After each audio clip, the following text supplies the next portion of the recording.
Hey everybody, so today we're going to take a look at the traits that would make the perfect Hema. So the best Hema in the world, the greatest of all time, what would that look like? So the first thing is more of a prerequisite than a trait, but it's very necessary, and that's physical literacy. So very likely growing up doing sports, playing outside a lot, doing gymnastics, maybe eventually as you get a little bit older, specializing in a different sport like volleyball, basketball, but a general sense of that, some weightlifting would be helpful too. But physical literacy, it enables you to learn really fast. You know where your body is. And so that makes the whole process of learning how to use a sword much, much easier. Could even be hockey, any sport. So the next thing that I want to say is the most important trait would be being all in. So you have to be completely in. You have to be more motivated than other people. It has to be really important to you. And I think that's some of the reason why maybe we see some like neurodivergent folks doing really well at it at the higher level. So it could be ADHD, autism, post-traumatic stress disorder, anything like that. But it usually lets you hyper-fixate and hyper-focus on things. So they become almost obsessive. It's almost like an addiction for them. So that can be really, really helpful, and it has negative aspects of it too, maybe in your personal life, but it's a really helpful trait in getting to the highest level of something.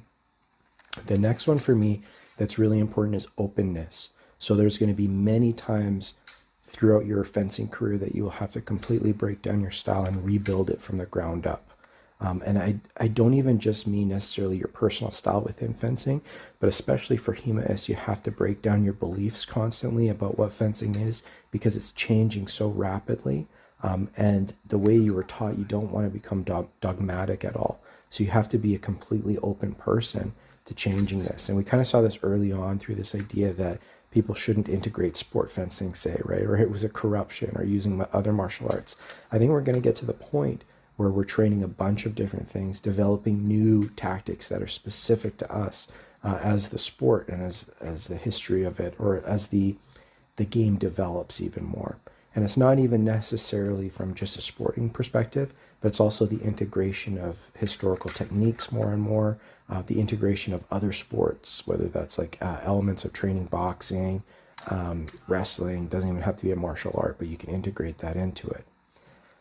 And then the last one that's very, very important is creativity.